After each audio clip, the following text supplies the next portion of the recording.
もしも人は笑えなかったら、朝ニュースキャスターのカツラが落ちる。だが隣のキャスターもスタッフも視聴者も笑わない。普通にカツラを拾い、またかぶる。そのままニュースが続く。人類は誕生したその瞬間から一度も笑ったことがない。面白いという感情はあるのに、それを外に出す術だけが欠けている。だからこの世界では心の揺れが表情に届かない。社会は静かで固く、波の少ないまま進化してきた。そんな日常はある光景から始まる。子供たちがにらめっこをしている。顔を動かしても表情は変わらない。親たちはただ静かに見守っている。この世界ではにらめっこは永遠に引き分けだ。公園には風の音だけが流れている。子供たちの動きだけが淡々と続いていく。家に戻るとニュースが流れている。キャスターがいつものように軽い言い回しを挟む。あなたは、ああ、面白いな、と思う。しかし表情は動かない。その感情は胸の内側で静かに揺れるだけだ。スタジオの空気も変わらないまま番組は進む。朝食の席ではパンの焼ける音だけが響く。父がパンを落とす。あなたは少しだけおかしいと感じる。しかし顔は変わらない。父も母も淡々と動くだけだ。家族の会話は短く、必要な言葉だけが交わされる。通学路では学生たちが一定の歩幅で進んでいく。誰かがつまずく。あなたはちょっと変だな、と胸の奥で思う。しかし声も表情も変わらない。周囲も静かに手を貸すだけだ。学校に着くと教室の空気は落ち着いている。先生が黒板に書いた文字を間違える。あなたは一瞬だけ胸の奥が軽く揺れる。しかし誰も表情を変えない。授業はそのまま続く。休み時間、友達がスマホを見せてくる。動物が妙な動きをしている映像だ。あなたは少し面白いな、と心の中で思う。しかし声は出ない。友達も短く、そうか、と返すだけだ。笑いが存在しない世界では、軽くするという技術が育たない。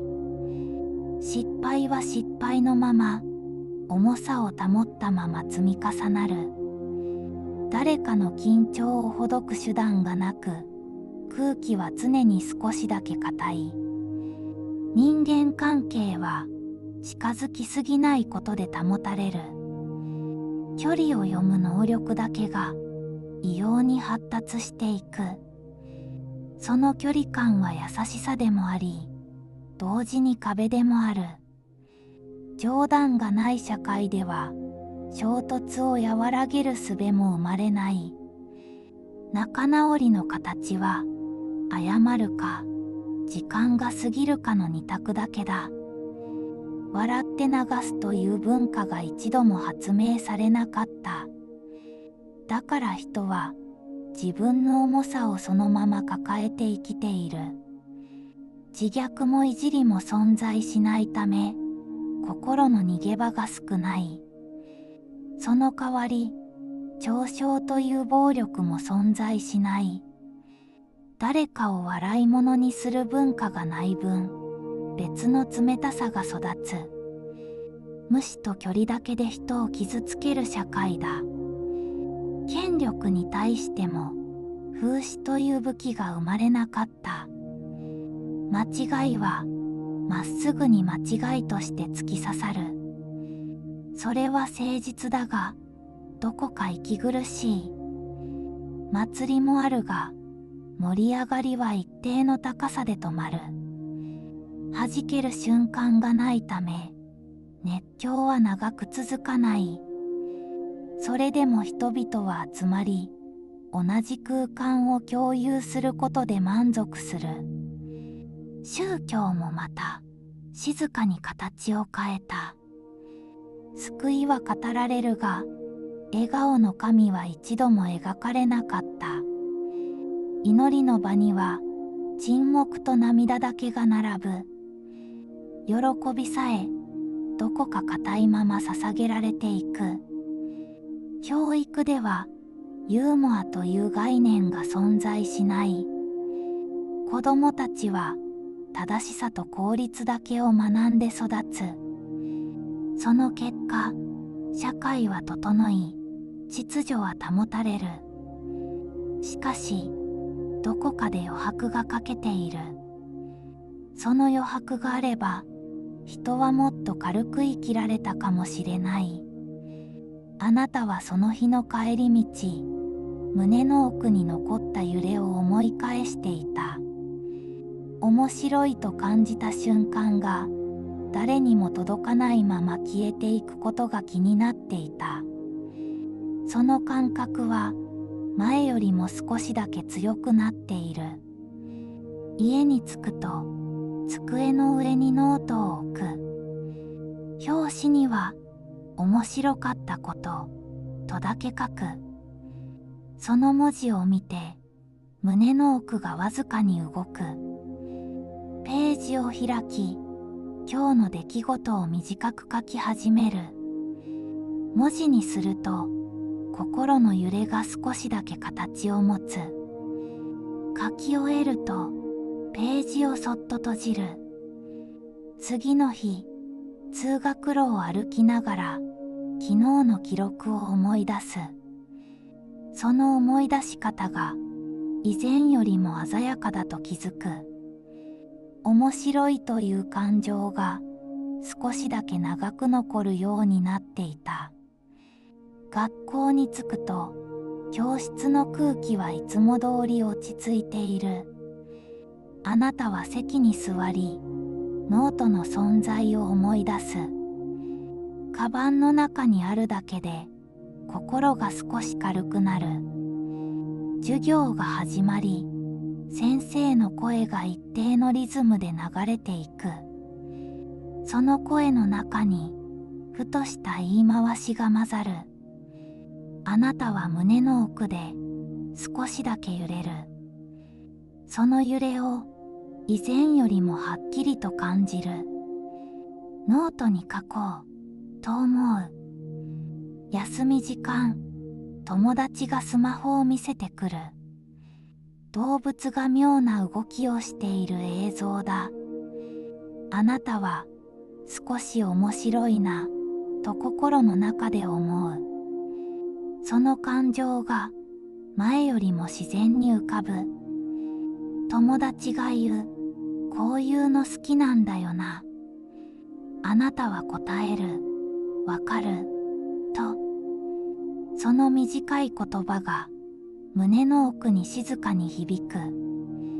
放課後、校門を出ると風が少し強くなる。その風が今日の揺れをそっと撫でていく。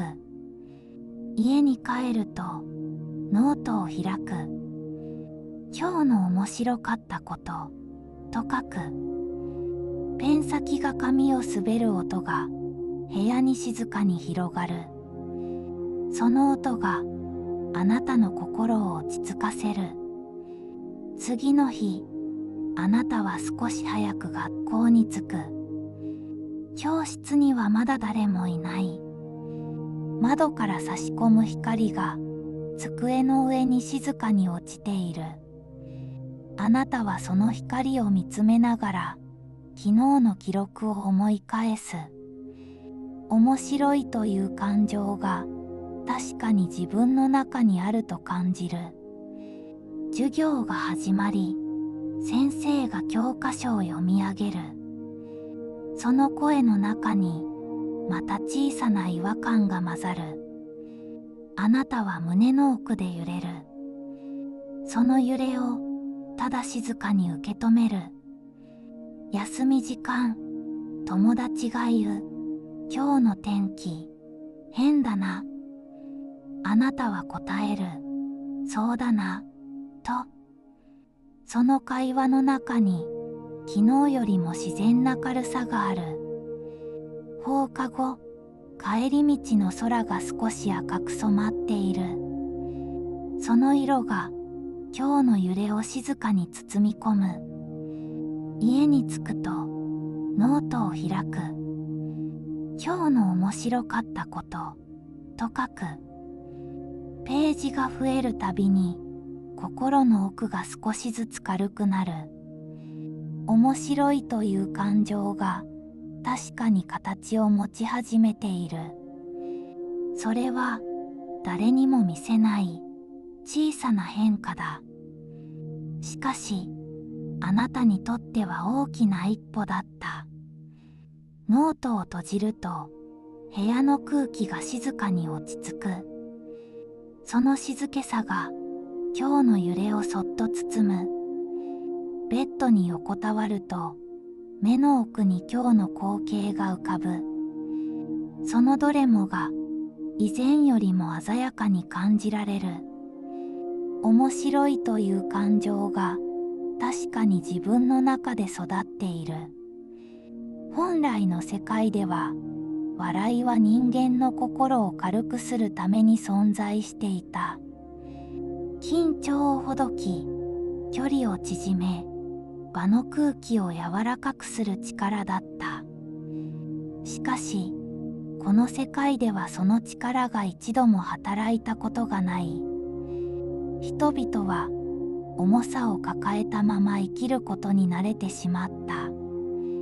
文化もまた、笑いの欠落によって形を変えた。芸術は整っているが、どこか硬い。